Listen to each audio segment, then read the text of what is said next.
오랜 군 복무 기간을 명예롭게 마치고 퇴역하는 장성같이 지난 금요일 날 우리 교회에서 철거된 물건이 하나 있습니다.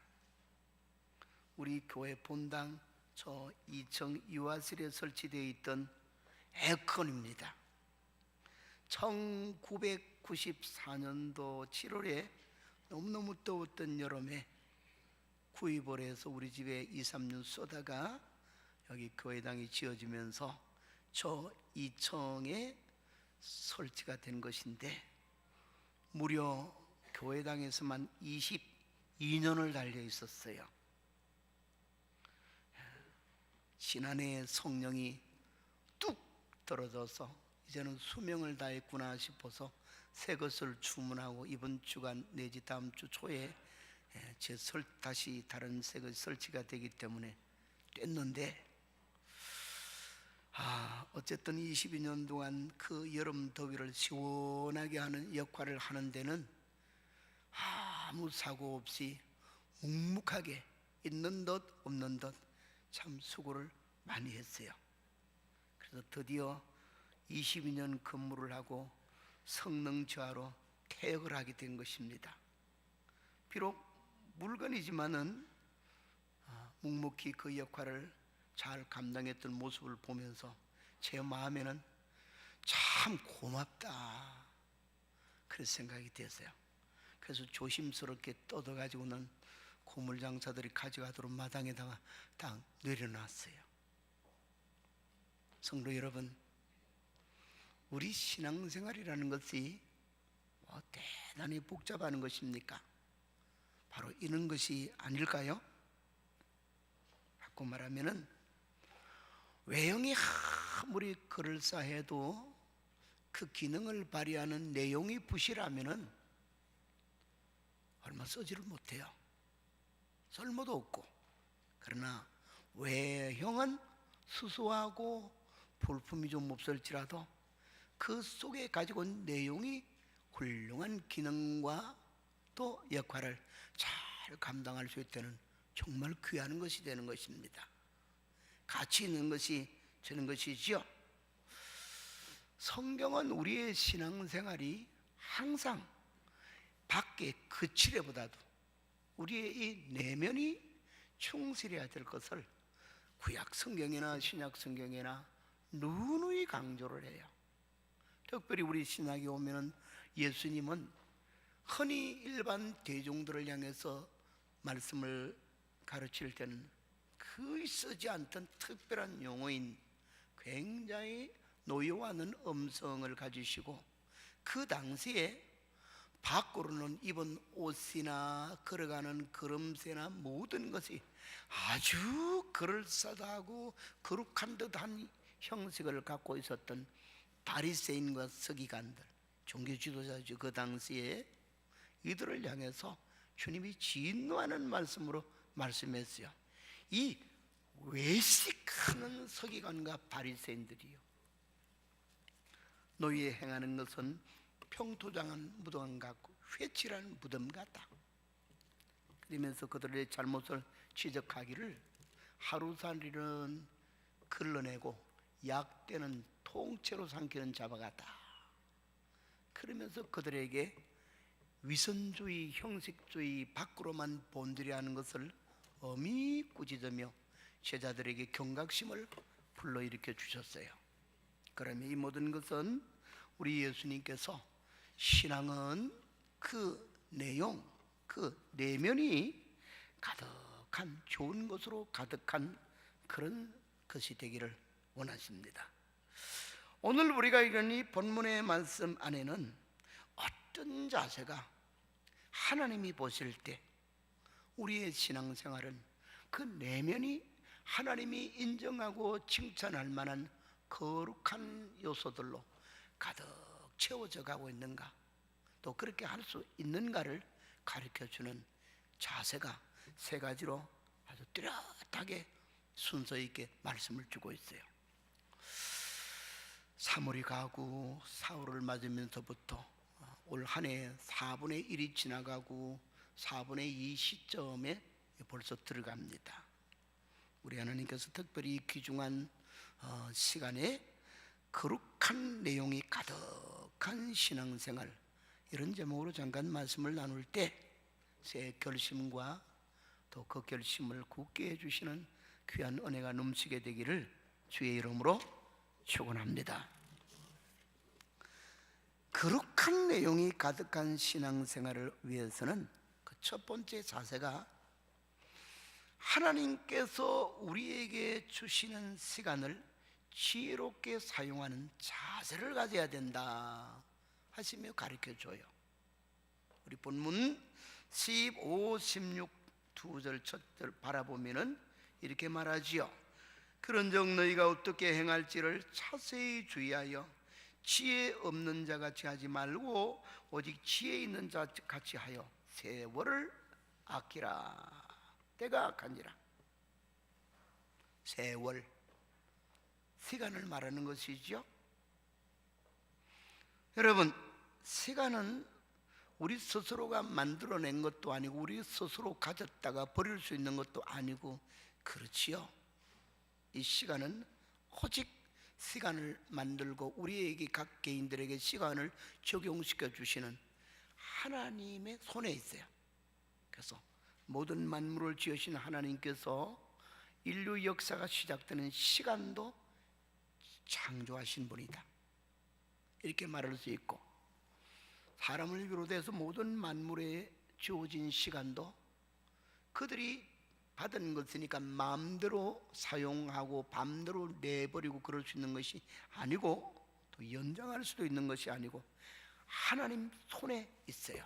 그래서 시간을 주신 이도 하나님, 거두시는 이도 하나님, 시간을 여시는 이도 하나님, 스톱 하시면서 개인적으로나 인류 역사 전적으로 멈추게 하시는 분도 누구시냐? 하나님이시다. 그래요. 마치 물질을 우리에게 맡기셨으나 그 물질을 맡기셨다고 해서 그것이 내 것만 되느냐? 하나님 것이. 우리가 생명을 가진 자로 여기 있습니다마는 생명이 내가 가지고 있으나 내 것이나요? 하나님 것이. 하나님이 내나 가져가. 또 마찬가지로 시간도 하나님이 주셨다가 취할 수도 있고 하나님이 연장할 수도 있고 멈추게 할 수도 있는 줄로 믿으시길 바랍니다. 그래서 우리 그리스도인들은 시간에 대한 개념을, 시간은 내 것이 아니다, 하나님 것이다, 하나님이 주셔서 지금 내가 그 시간 속에 살아간다, 이 신앙적 시간 관념, 시간관을 똑바로 가져야 됩니다. 그럴 때 우리는 이 하나님이 우리에게 주신 시간, 세월이라는 것이 얼마나 귀한 것인가를 알 수가 있어요. 우리 사람을 지으시고 인생을 열어주실 때 어쩌면 인생에게 주시는, 사람에게 주는 최고의 인생을 엮어가는 자원이 뭐냐? 시간이라는 것이. 시간은 이 세상 사람들이 아무리 돈이 많이 있다 할지라도 자기의 주어지지 아니한 시간, 연장할 수 없는 시간을 살 수 있느냐? 1분의 1초도 못 사는 거예요. 권력이 아무리 많은 세계의 대통령일지라도 누군가가 수십조도 더 되는 돈을 가져가서 여보시오, 당신의 그 권력으로 내게 하루만 시간을 더 주세요. 절대 하루가 아니라 1분도 더 주지 못하는 줄로 믿으시길 바랍니다. 왜? 이것은 하나님만이 우리에게 주실 수 있는 너무너무 귀중한 자원이에요. 내가 모든 것을 갖고 있을지라도 하나님이 우리에게 시간을 더 주시지 않으면 그걸 가지고 누리거나 활용할 수 있는 길은 전혀 없어요. 그래서 역설적으로 거꾸로 올라가 말하면 시간이야말로 하나님께서 우리 모든 각자에게 주신, 인생을 살도록 주시는데 최고의 및 자원이 되는 줄로 믿으시길 바랍니다. 이처럼 귀한 것이다, 그 말. 그런데도 불구하고 우리 사람들은 그 귀한 것을 잘 모르고 살아요. 나중에 그런 시간을 다 흘러보내고 얼마 남지 않았다는 것을 느낄 때 그때서야 깨닫고는 후회를 하죠. 내가 나이가 10년 전만 돼도 20년만 더 젊어져도 참 좋겠는데 그때서야 후회하는 거예요. 누가 제게도 물어보면 목사님 요새 나이가 얼마였으면 좋겠습니까? 제일 대답하는 것처럼 49로 끝났으면 좋을 것 같아요. 끝나는 게 아니라 그냥 계속 거기 있었으면 좋겠어. 왜? 쉰 그러면 머리 쉬었다 생각하니까. 누구든지 다 시간을 낭비해놓고는 돌이킬 수 없는 그 자리에서 옛날에 시간을 아꼈으면 좋았을 건데, 옛날에 더 노력했으면 좋았을 건데 지금은 안 된다 이 말. 그럼 왜 그러면은 사람들이 이 귀중한 자원을 살아갈 그때는 귀중한 줄 모르고 자꾸만 자기도 모르게 흘러보내고 많은 이 우를 범하는 자가 될까요? 오늘 본문에는 참 재미있는 말을 답으로 주고 있습니다. 때가 악하니라. 이 속에 대답이 다 들어있어요. 이 악하다는 말은 다른 말로 표시하면은 우리가 살아가는 삶의 환경이 선하고 깨끗하고 좋고 그런 세상이 아니다는 거예요. 점점 갈수록 초해지고 악해지고 찌그러지고 그렇게 혼란스러워져 가요. 이런 곳에서 우리가 삶을 산다고 하다 보니까 자기도 모르는 사이에 거기에 휩쓸려서 자기에게 준 금보다 귀한 시간을 자기도 모르게 그냥 흘러보내는 거예요. 자기도 거기에 휩쓸려가고 있으니까. 그래서 우리가 악한 세대를 만날수록 제일 귀중한 것인 세월 시간을 낭비하기 쉽다는 것을 알고는 정신을 탁 차려야 되는 줄 믿습니다. 하나님의 백성이니까. 에베소서 2장 2절에 보면 사도 바울도 사람들이 귀중한 세월을 잃어버리게 되는 것을 이렇게 지적을 해줍니다. 그때 너희도 그 가운데서 행하며 이 세상 풍조를 따르고 공중의 권세 잡은 자를 따랐으니 곧 지금 불순종의 아들들 가운데 역사하는 영이라 그랬어요. 다시 적용을 시키면은 소중한 하나님이 주신 내 생의 자원인 이 세월과 시간을 그냥 막 싸구려 똑저 시궁창에 하수도물을 흘러가는 것처럼 그렇게 가치 없게 여기면서 보낸 이유는 못난 우리들이 세상 풍조에 휩쓸렸기 때문이라는 것. 그 풍조를 뒤에서 지배하는 악한 인생을 불행하게 만들고 인생을 부끄럽게 만들기 위해 역사는 악한 세력에 의해서 영향을 받았기 때문이다. 그렇게 말씀을 해요. 사랑하는 성도 여러분, 그러나 우리는 우리 주 예수 그리스도 안에서 하나님께로부터 엄청난 은혜를 입은 줄 믿으시기를 바랍니다. 그 은총이 뭐냐? 이제는 이 어둠의 악한 세력에서 자유함을 얻은 자가 되었고 어둠 속에 살아가는, 그래서 뭔가 사리분별력을 갖지 못하고 살아가는 우매 무지의 늪 속에 있는 자들이 아니라 빛의 아버지인 하나님께로부터 빛을 받으며 빛의 자녀가 됐단 말이에요. 그래서 우리는 무엇을 발견할 수 있느냐? 하나님이 우리에게 주신 선물의 귀한 것들을 발견하되 특별히 내 인생을 복되게 하시기 위해 주어진 내게 주신 하나님의 시간의 가치 깨달을 수 있고 소중히 여길 수 있고 그걸 잘 활용할 수 있는 자가 되는 줄 믿으시기를 바랍니다. 고린도후서 6장 2절에는 우리가 이 하나님이 주신 시간을 지혜롭게 사용하는 첫 비결을 가르쳐주고 있어요. 여러분, 우리에게 준 시간은 아무것도 쓰지 아니하고 가만히 있는다고 해서 시간이 지금 동장에 저축이 되듯이 저장이 됩니까? 아니요. 안 쓰고 있어도 그냥 흘러가고, 나쁘게 쓰면은 그 남겨놓은 그 모든 시간들은 쓰레기를 남겨놓는 것이 되고 죄악에 어떻게 하는 것이 세월을 아끼는 것이냐? 선용하는 것이. 참 지혜를 모아서 어떻게 하면 내게 준 똑같은 이 시간이지만은 가치는 10년을 살아도 100년을 사는 것보다 더 있는 가치를 창출하며 살아갈 수 있느냐? 여기에 있다고 말. 그래서 두 가지 측면에서 시간을 지혜롭게 사용하는 자세를 성경은 가르쳐 줍니다. 핵심이 모든 것에는 선용하는 지혜들이 다 들어 있습니다만은 크게 분류해 두 가지라면, 하나는 그 하나님의 아름답고도 복된 귀한 은혜를 받는데 선용하는 자가 되어야 될 줄 믿으시길 바랍니다.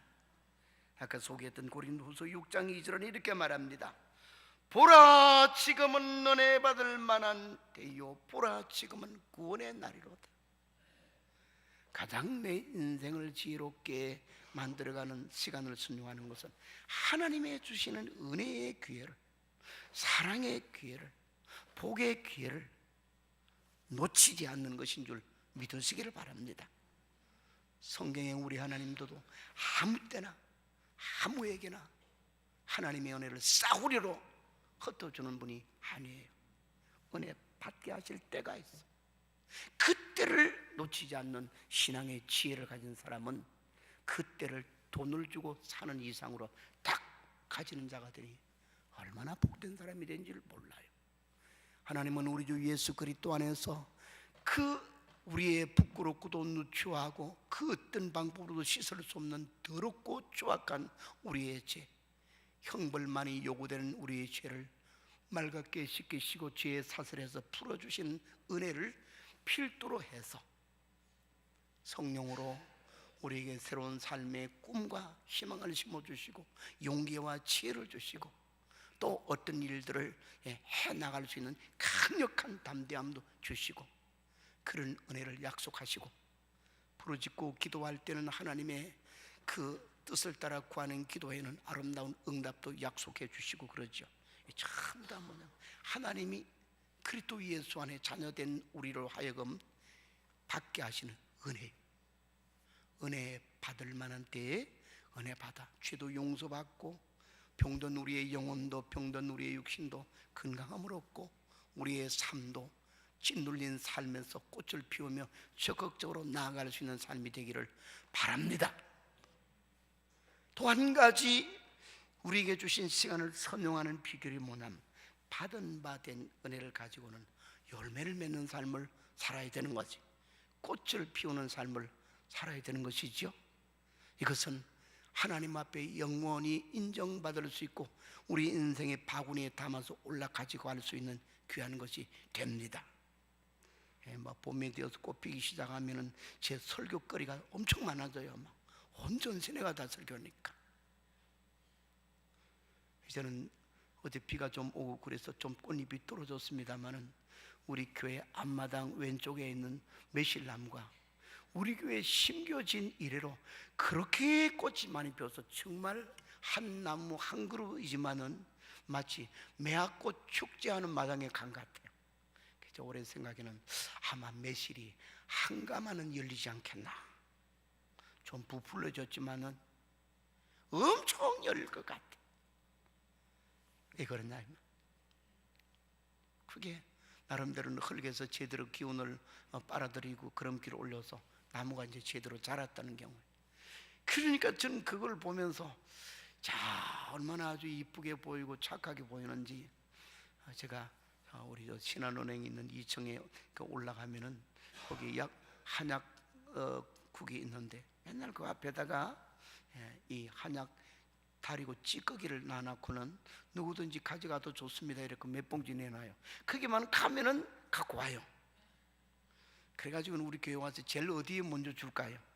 1번 매실나무 밑에, 2번 이쪽에 배나무 밑에, 열매 맺는 밑으로 줘요. 왜? 한약 기운 잘 받아가지고 약성도 뛰어난 열매가 되라고. 우리 하나님이 보시는 것도 또 마찬가지예요. 당신의 주신 은혜를 가지고 참 좋은 열매 맺는데 그 인생을 꽃피우고 노력하는 모습을 바라볼 때는 하나님이 참 사랑스러운 거예요. 그래서 요한복음 15장에 바라보면 말씀하기를 예수님께서 나는 포도나무 너희 가지니 저가 내 안에 있으면 나도 저 안에 있고 이 사람이 열매를 많이 맺는다는 거예요. 저절로 맺는다는 놈만이 아니라 맺을 수 있는 은혜를 더 풍성히 하신다 그 말이 되지요.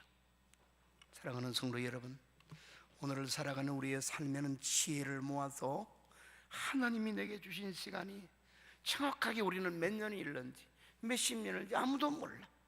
그러나 오늘이 그 하나님이 주신 시간의 귀중한 날이다 생각하며 오늘을 꽃 피우고 오늘을 열매 맺는데 손용할 수 있기를 바랍니다.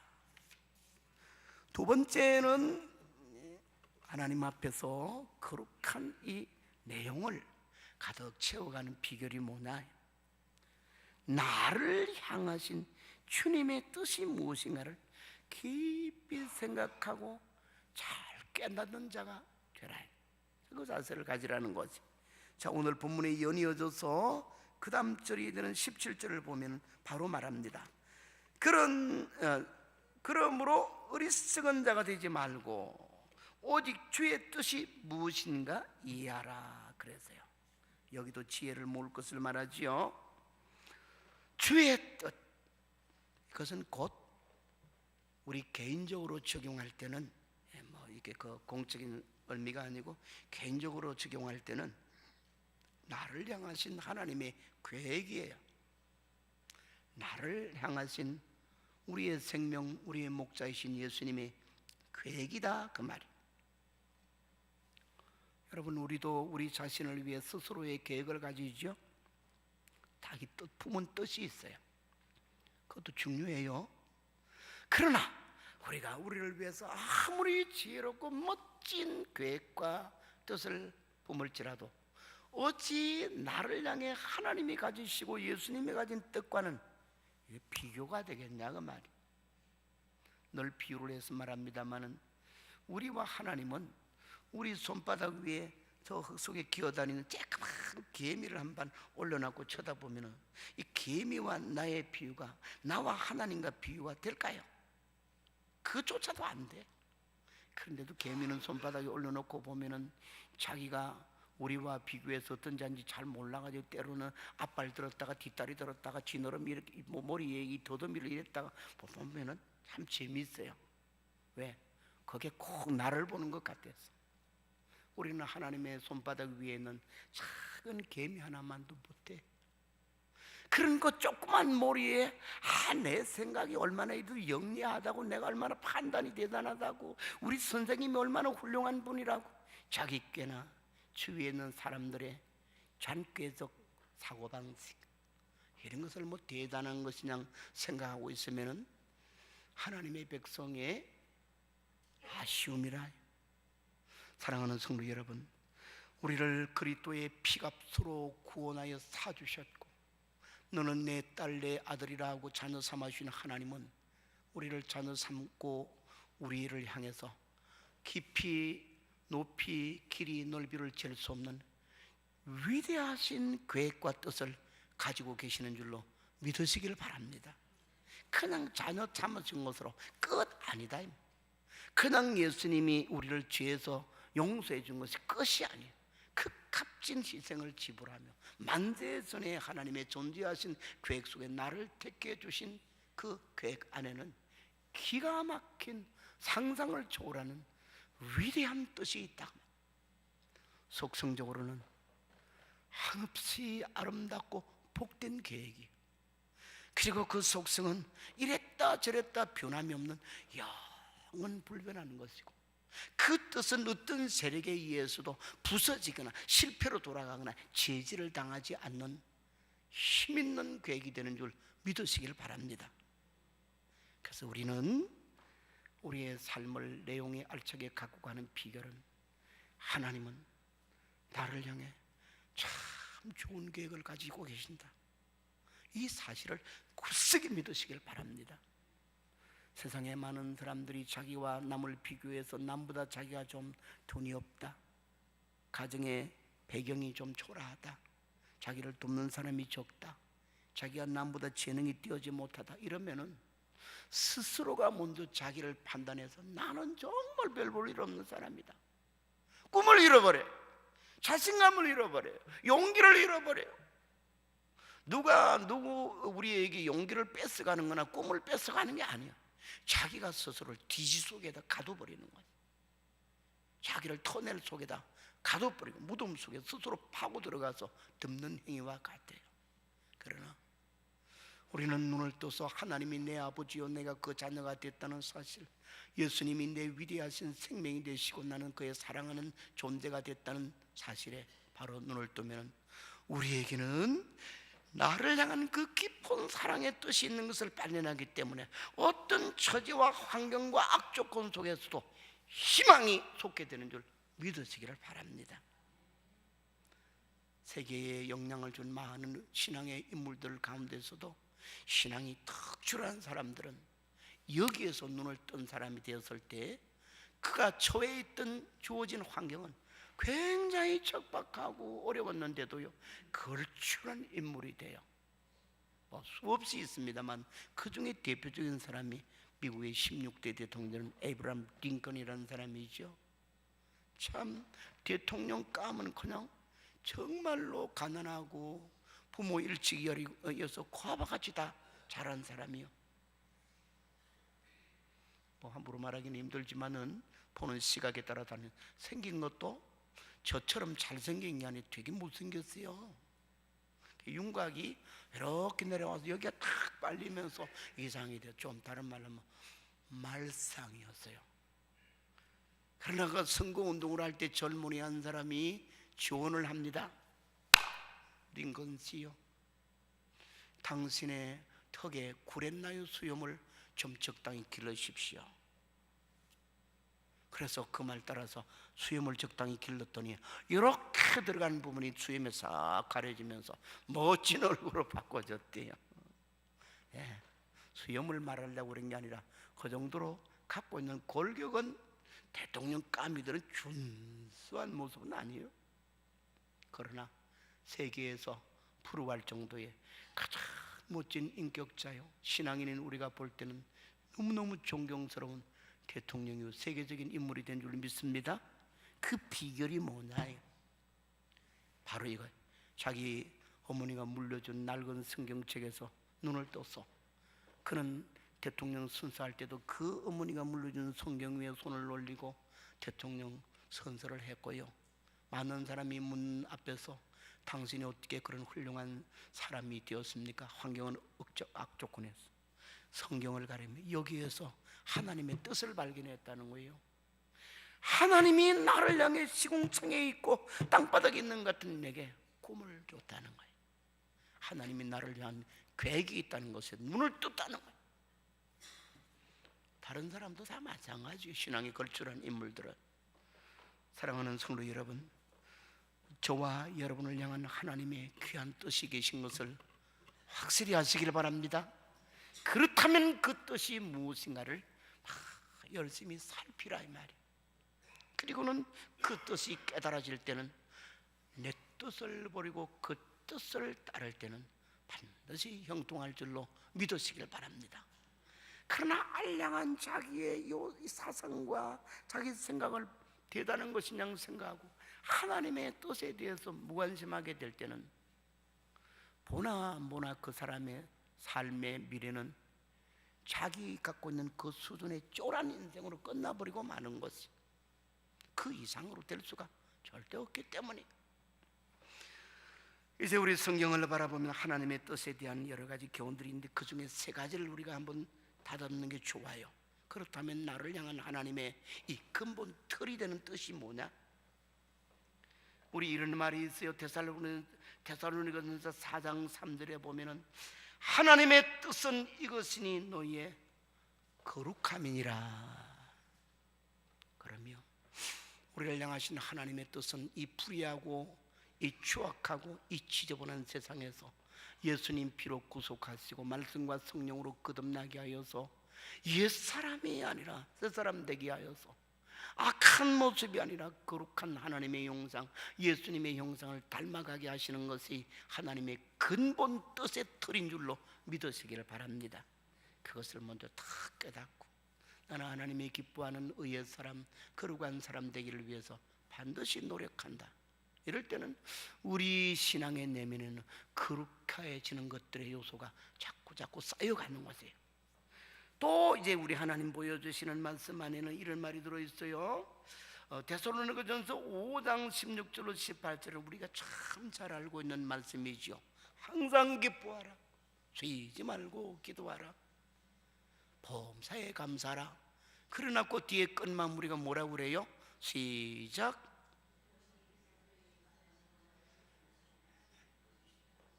외우신 사람은 참 복된 사람이에요. 이것은 너희를 향하신 하나님의 뜻이니라. 항상 기뻐하고 지지 않고 기도하고 범사에 감사한다는 말이 뭐냐? 이게 긍정의 믿음, 희망의 믿음이에요. 우리 하나님이 우리를 선택하여 택해주며 믿음 가지라 하시는데 그 믿음은 뭐냐? 항상 이렇게 밝은 희망적인 요소를 가지는 거지. 왜 그러나? 하나님이 그런 하나님이신, 희망의 하나님이시니까. 우리 예수님이 우리에게 희망의 주님이 되시니까. 그래서 항상 기뻐한다는 말고도 긍정과 희망을 강조하는 말이고, 쉬지 말고 기도하라는 말도 어떤 어려움이 있어도 하나님 살아계시지 않느냐, 꿈을 갖고 기도하라 그 말이에요. 범사에 감사하라. 하나님의 은혜가 있을 것을 믿고 주신 것도 생각하며 감사하며 살아가는 것. 하나님 긍정의 믿음, 희망적 믿음. 여러분 이 말을 기억해서 어떤 삶의 상을 만날지라도 하나님 앞에 우리가 보여드릴 믿음은 이런 밝은 꿈의 믿음인 것을 잊지 마시기를 바랍니다. 그럴 때 우리 속에는 어두움의 요소가 쓰레기같이 깔리는 것이 아니라 밝고 좋은 것들이 점점 쌓여서 거룩한 의미를 가진 삶으로 엮어지는 것이에요. 아울러 하나만 더 소개해드리면 요한일서 5장 14절에서는 기도에 관한 말이 나오는데 이렇게 말합니다. 그를 향하여 우리가 가진 담대함이 이것이니 그의 뜻대로 무엇을 구하면 들으심이라. 사랑하는 성도 여러분, 우리에게 하나님이 주신 귀한 권리 중에 하나가 기도하는 권리인데 기도한다고 해서 다 이루어지는 것은 아니에요. 특별히 못 이루는 이유가 그의 뜻대로 구하지 아니하기 때문에. 그러나 하나님의 뜻을 바로 깨닫고 나를 향한 하나님의 뜻을 소중히 하며 그걸 딱 붙들고 허리에 띠를 띠고 부르짖고 기도할 때는 하나님은 반드시 응답하시고 이루어질 줄 믿으시기를 바랍니다. 성경에 나오는 모든 기도의 사람들이 응답받는 데는 그 핵심 생명줄이 뭐냐? 하나님의 뜻을 부여잡고 기도하는 거지. 그 뜻이 하나님의 약속 속에서 주로 나오니까 그걸 부여잡고 오늘 숨이 꺼질 것 같은 긴박한 상황 속에서도 낙심하지 않고 살아계시는 하나님 부르짖어서 신비로운 기적적인 도움도 응답으로 받은 줄 믿으시기를 바랍니다. 마지막 말씀을 드리고자 합니다. 세 번째로 오늘 본문은 우리로 하여금 이 거룩한 요소들이 내용이 가득해지는 삶을 위해서는 이렇게 18절에서 이야기합니다. 소를 취하지 말라. 이는 방탕케 하는 것이니 어디 성령으로 충만함을 받으라. 성령으로 충만함을 받는 자세를 가지라 그만. 성령 충만함. 물질적인 것은 수나 무게나 양을 부피를 가지고 얼마만큼 분량이 됐다, 가득 찼다, 내 그릇에 찼다 쉬운데 이 성령을 충만히 가득히 체험받으라 그러니까 이 성령이 물질이 아니잖아요. 그래서 사람들이 개념을 각기 좋은 대로 해석을 해요. 어려운 게 하나도 없어요. 하나님의 성령은 인격적인 분이시죠. 하나님 자체이십니다. 하나님의 용이시니까. 그래서 성령의 충만함이란 말은 하나님의 성령의 역사하심이 내 지정의로 이루어진 인격을 지배하는 것, 그걸 따라서 생활하는 내 모든 은행의 일들을 지배하는 영향력을 강하게 미쳐주는 상태를 가리켜서 성령의 충만함이라, 성령이 강권 역사해 주시는 은혜라고 그래요. 우리 예수님은 요한복음 10장에 보면은 내가 아버지께로 가는데 내가 너희를 위해서 가서는 아버지께 구해서 보혜사 성령을 보내주리라. 왜?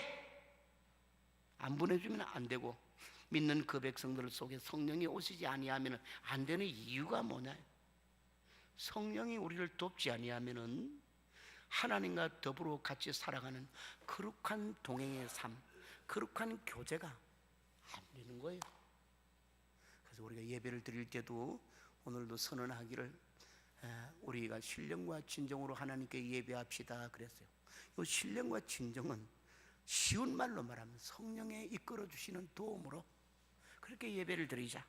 우리의 인간의 지식충이나 순서나 퍼포먼스나 뭐 이런 프로그램을 가지고 하려고 하지 말고 우리 마음속에 성령이 도와주고 이끌어주는 참 진정된 마음, 진리의 마음, 성령이 이끌어주는 감동된 마음을 가지고 하나님께 드릴 때 나를 하나님께 올려드리는 바로 예배 자세가 되죠.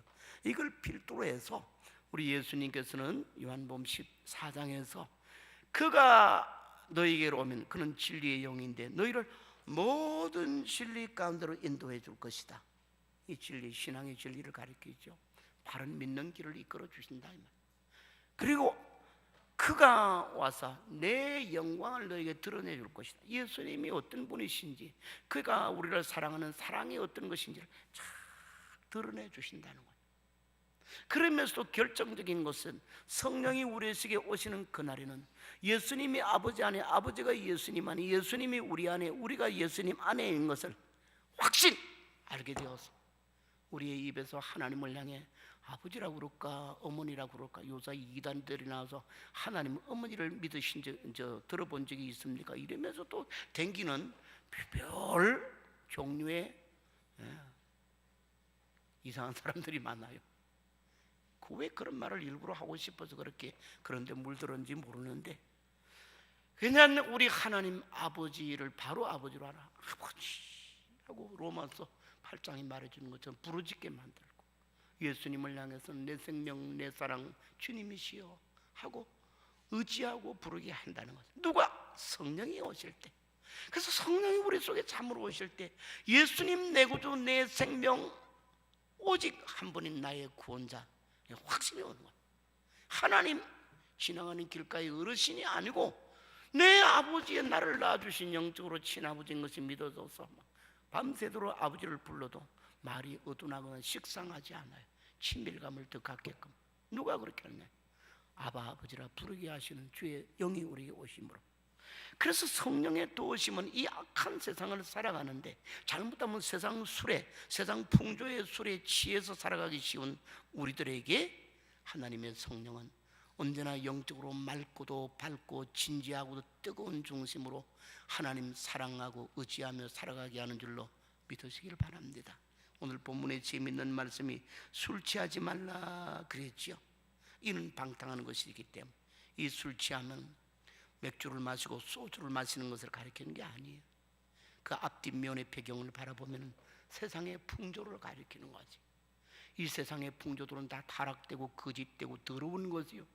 그 풍조, 세상 풍조, 우리 요한 1서 2장에 가르쳐주는 것처럼 세상은 육신의 정욕, 안목의 정욕, 이성의 사랑이 되는 것인데 이것들을 사랑하지 말라. 왜? 이것은 아버지께서 기뻐하지 아니하는 것이고 그것은 하나님 아버지께로 온 것이 아니다, 세상으로부터 왔다 말해줍니다. 우리가 하나님의 성령의 감화 감동 깨우치고 도와주시는 은혜가 없이는 누구도 이 세상의 술에 취하지 아니할 수가 없어요. 세상 풍조에 휩쓸리가지 아니할 수가 없어요. 요새 뉴스를 틀 때마다 기분이 나빠지는 사건이 하나 있어요. 그게 뭐냐면은, 그게 뭐 5시 유소, 6시 유소, 7시 유소, 8시, 9시 모든 시간마다 빅뉴스로 나오는데, 그게 뭐냐면 뭐 강남에 있는 어떤 술주고 춤추는데 젊은들이 있는데 걸려있는 그 젊은 애들의 이 젊은 연예인들의 이야기잖아요. 상상을 초월하는 이야기들을 우리가 많이 듣죠. 왜 아직도 군에도 갔다 오자는 20몇 살 먹는 애들이 그 정도가 됐을까? 성매매, 마약, 별게 다 있어. 다 얽히고 설켜서 도대체가 막 어찌 저럴까? 그런데 그 사람들만의 이야기 아니에요. 그 사람들 말고도 그보다 더한 오늘날의 우리 젊은 세대의 타락성들이 막 수없이 있어요. 유명세를 갖고 있는 사람들이니까 타겟이 돼서 그런 것이죠. 이것은 가면 갈수록 더하게 됐어요. 세상 출에 안 취할 사람이 없어요. 육신의 정욕의 소리, 이생의 자랑의 소리, 안목의 정욕의 소리, 전부 다 육체적인 거지. 그들은 하나님이 없으니 그게 단 줄 알아요. 그러나 하나님의 성령이 오시면 그런 것들은 남을 것이 아니로되 나의 하나님, 나의 주 예수님, 그분의 사랑을 받고 우리도 그분을 사랑하면서 신령한 교제를 나눌 수 있는 이 삶이 가장 귀한 것인 줄 느껴지게 되는 줄 믿으시길 바랍니다. 그래서 오늘 이 본문의 말씀은 연이어지는 말씀 속에 그것으로 인해서 이루어지는 생활을 소개하고 있지요.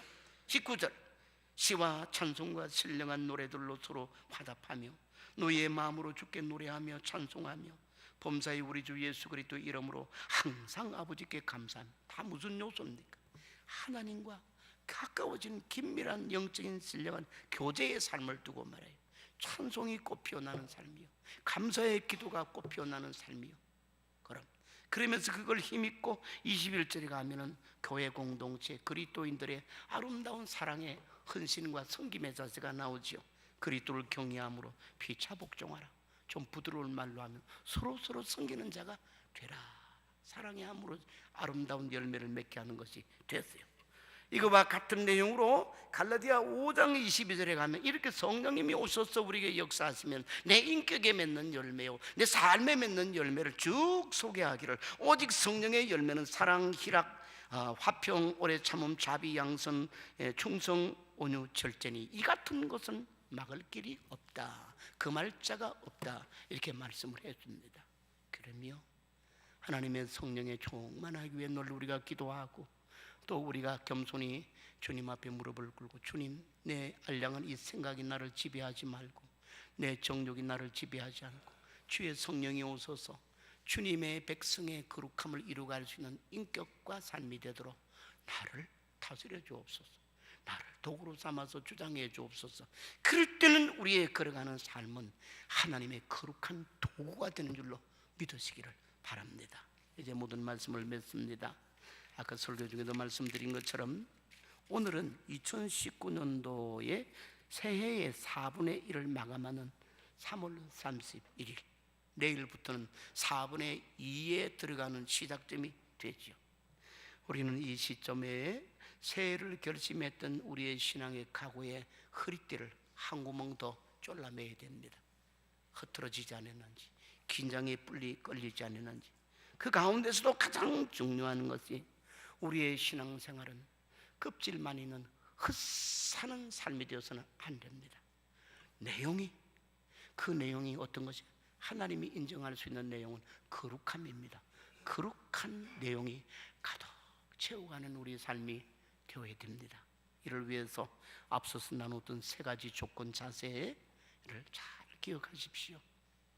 우리 하나님 아버지 앞에서 기억될 게 세 가지가 시간을 지혜롭게 잘 선용하는 자세요, 두 번째에서는 하나님의 나를 향한 참 위대한 뜻이 무엇인가를 발견해서 그 뜻을 가슴에 바로 품고 사는 자가 되어야 됩니다. 마지막은 성령의 도우심, 하나님의 성령을 부어줘서 도우시는 영적인 힘을 얻고 살아가는 자세가 될 때는 우리의 삶에는 점점 거룩한 요소가 우리 신앙의 내면으로 가득 채워지는 알찬 신앙이 될 줄 믿으시기 바랍니다. 하나님 감사합니다.